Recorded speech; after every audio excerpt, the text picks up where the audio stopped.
How's it going, everybody? Welcome to the channel. As always, if you enjoyed the video, don't forget to hit that like and subscribe. That helps out, means a ton. You guys get plenty of fun stuff, not just Choujin X. We cover plenty of manga on the channel, so stick around, check it out, see if anything else catches your interest. But with that being said, we got to get into it because we have chapter 17 of Choujin X today, and it just feels so good to have Choujin X back. I know this isn't the first chapter since the break, this is the second one, but still, it still just feels so good.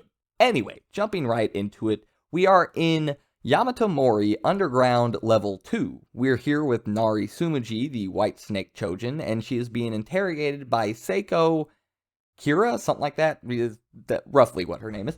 Anyway, yeah, this woman is a lie detector Choujin. So when you answer a question, or I guess even say something that is true or false, she can visualize an X for a false answer or false statement, or a O for true answers and true statements. So perfect person to be interrogating somebody. And obviously she can tell that Nari is just feeding them a bunch of bullshit lies.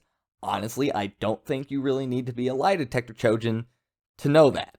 Nari was not doing a good job of, like, working around, like, lying. No, terrible job. Something interesting pops up during this little questionnaire we're doing, this little interrogation process. At one point, Seiko asks Nari, is the person that put you up to this affiliated with the Tower Group or with Chandra or his people?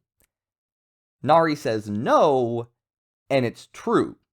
This kind of puts a pin in some things and makes me want to ask some questions. So we know that it was the mask guy that put Nari up to this. She is working for him. We also had Chandra mentioning the mask guy as somebody he works with or against.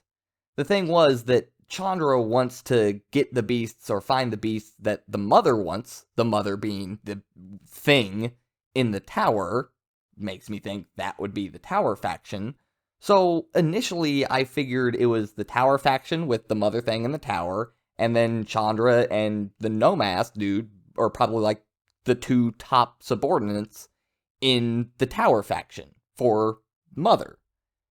But this statement and this truth says that he is not working for the Tower faction or mother. This is interesting. This makes me ask a lot of questions, but that's just something we're going to have to come back to another day. Eventually, Ichiro Sato comes in and takes over for the interrogation. At this point, they basically just do the little chit-chat, the blah, blah, blah. I know you're lying to me. No, I'm not. What are you going to do to me? What are you going to do? Torture me? No, sort of. Not the way you were thinking, though.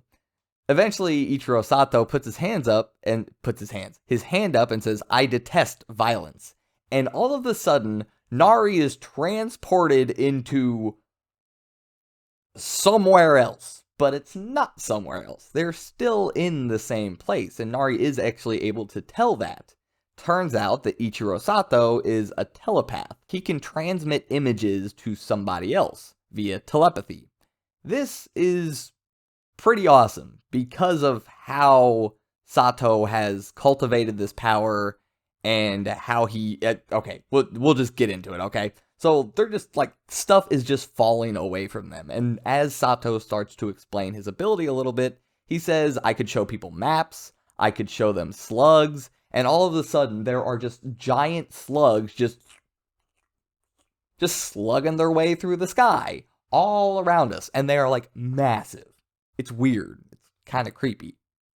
Nowhere near as creepy as it's gonna get. But after he gets done explaining his ability, he says, starting now, I'm gonna transmit the image of countless fly eggs hatching from every orifice on your body, while hordes of larvae crawl around, slowly devouring you. That is the image he is going to transmit to her. He even goes on to state that he looks up all kinds of different imagery to cultivate his imagination. He has even looked at the exact image that he just described to her. So, I should be able to recreate it with very minute and scrupulous detail. Yay! It's so much better now! I'm so excited! That's what Nari must be thinking right now, right? Oh god, that... Ugh. So yeah, after all this, he's basically like, yeah, once you give me the information, the images will stop. And then we just see a pixelated image of that actually happening, which is quite hilarious, I'm not gonna lie. Anyway, she passed out. Kind of props, though. Sato says, like, her mental toughness is nothing to scoff at. She did not give up the information. She withstood it until she physically passed out.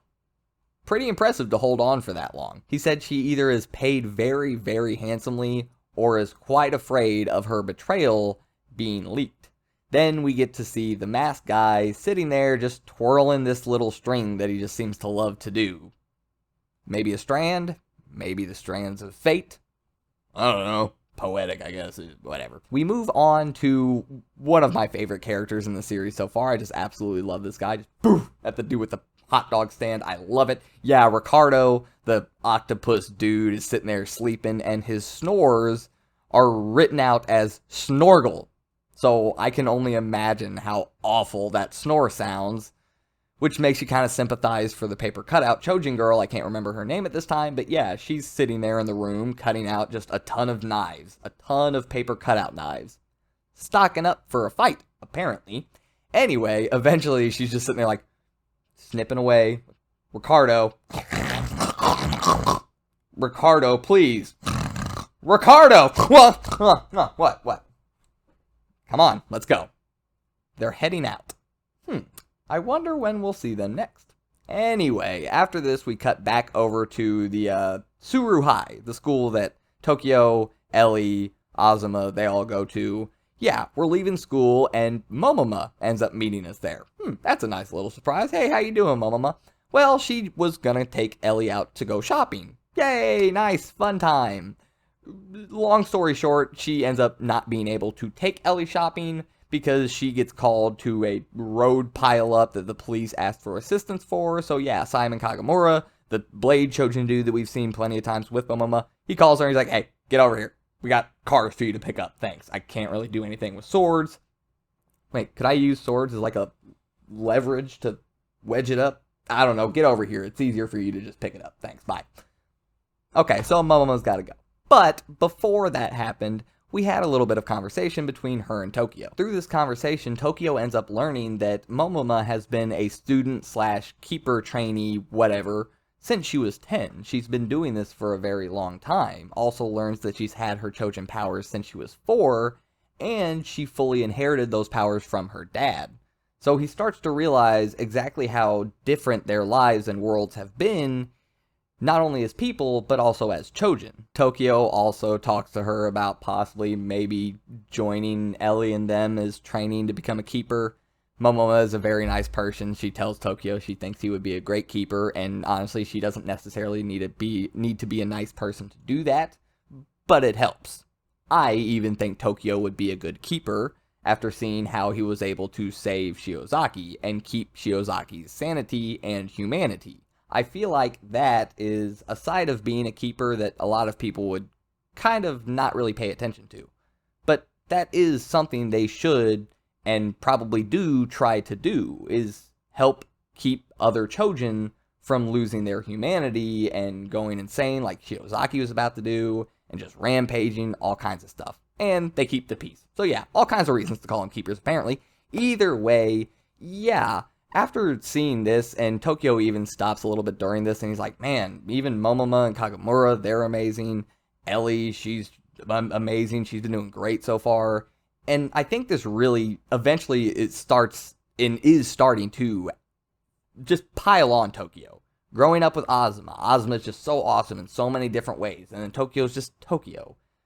Nothing wrong with that. We're all just us. But growing up with Azuma, seeing somebody just so awesome in so many different ways. And then you find yourself in this whole new world of Choujin, and you run into Momoma and start to get to know her, and now all of a sudden she's just this amazing person that's been doing this for years. And Simon's super impressive, and he's amazing at it. And Ellie, this girl that we just met from out in the boonies, she comes in and brand new to this world just like us, but she's just picked it up and ran with it.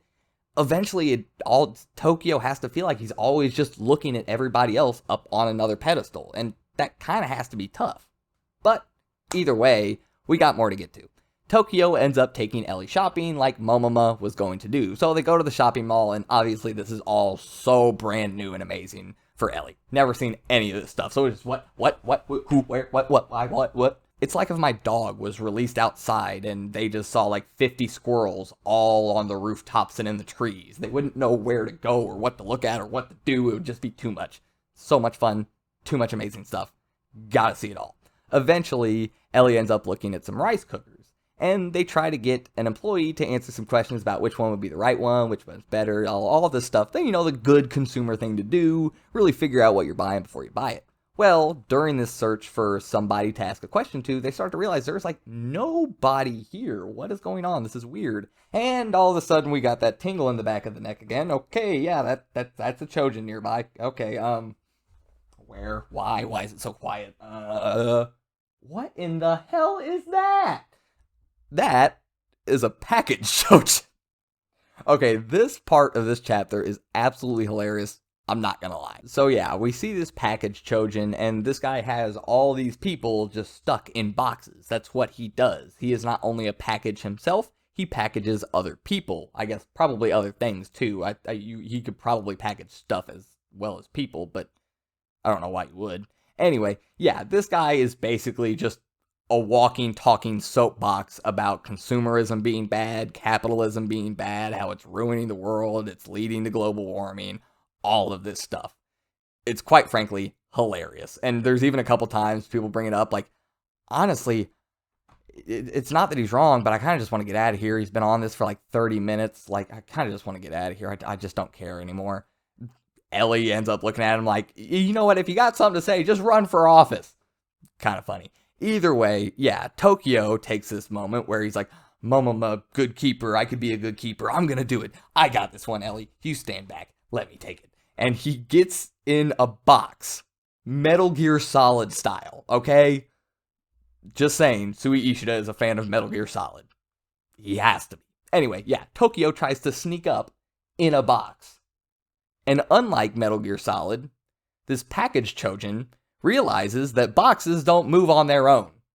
So there's probably somebody inside the box. So yeah, he runs over and lifts the box up. Tokyo's like, oh shit. Somehow surprised that the guy knew he was in there, and the guy calls him out like, what kind of box moves? Anyway, Tokyo tries to go into full beastification real quick, and he does as he gets packaged. And he's just immobilized. That's what this guy's power is. If he can put you inside of a package, you are then immobilized. And it's kind of funny that Tokyo messed this up this bad, because on the package it says Dunce Choujin. Yeah, that's kind of funny. Also says farm fresh, like farm fresh eggs, because he is a bird. Yeah, I get you, Ishida. Not going over the head. I caught it. Don't worry. We're here for it. Anyway, yeah, Ellie's kind of just sitting back there like, oh my god, Tokyo. What? Okay. All right. I guess I'm going to have to do this. How am I going to do this? There's clothes all around. I'm just going to light the entire place on fire. They're in cardboard boxes. I'm going to incinerate everybody. Shit. Okay, what a think. Anyway, she ends up thinking about something that, God, what's his name? Sondak, I think. I think it was Sondak that was teaching her something. Anyway, yeah, he's told her something like you don't always have to use your full abilities. You don't have to use the extent of your power. Telling her that sometimes reining it back in, being a little more precise, can be a good idea. Ellie figures this out and shoots this very precise stream of smoky fire. Because it's still weird that there's smoke Choujin, because, how hot is the smoke to catch stuff on fire? Anyway, either way. Where there's smoke, there's fire, I guess. I guess that's the play on that. Am I late on that? Anyway, it doesn't matter. Yeah, a little stream of smoke fire around behind this guy, and this is hilarious because he's still sitting here preaching about consumerism and capitalism, and he's like, can't you see? You're all blind. There's already a fire lit under your butts. Can't you see? Oh my god, there's a fire lit under my butt. Oh my god, I can see, I can feel. Oh my god, ow. Not gonna lie, I laughed probably harder than I should have when I read that. It was funny. I thought it was funny. Anyway, yeah, that was pretty impressive from Ellie to just shoot this little stream over there behind him from across the room, still sneak up behind him with her ability and just one-shot him. I kind of figured he would be one-shot when he got lit on fire. The dude didn't seem that crazy strong to me. Like I said, Tokyo kind of just goofed this one, but that's okay. So yeah, turns out there just happened to be a freelance keeper there who I guess also got packaged up. I guess. I don't know. Maybe he goofed it just like Tokyo did. Either way, yeah, he was there. He's like, all right, I'll take them from here. Good job, guys. You can use these to get some good stuff at the mall. Have fun. He leaves. We go, I guess, had a nice dinner, and then we're going to catch the train back to the dorm for Ellie and then Tokyo's house for Tokyo. But, have a couple things to get to. Ellie falls asleep on the train, and Tokyo's just sitting there like, man, she's amazing. She did all that today. I was useless. Like, and he remembers Azuma saying, you'll get left behind by Oda. And he's like, what if it happens just like Azuma said? Anyway, I was useless today. And then we see the paper cutout Choujin girl on the same train as Ellie and Tokyo. Bum, bum, bum. Okay, real quick. Earlier in the chapter, on the way to the mall to go shopping, there was a scene with Ellie and Tokyo, and Ellie's like, are we there yet? Signifying that they've already been on the train for a bit. And Tokyo, it was either another 30 or another 40 minutes. I think it was another 30. He's like, no, there's still another 30 minutes to get there. So, depending on where we are at during this train ride, it might be a while before we get back home. You see where we're going with this? Ellie, Tokyo, paper cutout Choujin, and probably good old Snorgle Ricardo. Yeah, we're going to have a nice long time on this train with the two of them and the two of us. I think things are going to get interesting real quick for our whole dynamic duo here. I don't know if Ellie and Tokyo are the dynamic duo or the cutout Choujin and Ricardo are the dynamic duo. I'm going to go out on a limb and say Ricardo is the most dynamic out of all of them. You go, Ricardo. Anyway, yeah, interesting to see where things are going to go from here. I see a big ol' fight incoming, and I don't see anybody coming to help us. At least not for a bit. So yeah, this is going to be fun. This was fun. I hope you guys enjoyed. If you did, like I said, don't forget to hit that like and subscribe. It helps out and means done. But more importantly, go down in the comments. Let me know your guys' thoughts. Talk to me about it. I love talking to you guys about these things. I respond to pretty much everybody. I hope you enjoyed, and I'll see you guys next time. I'm out.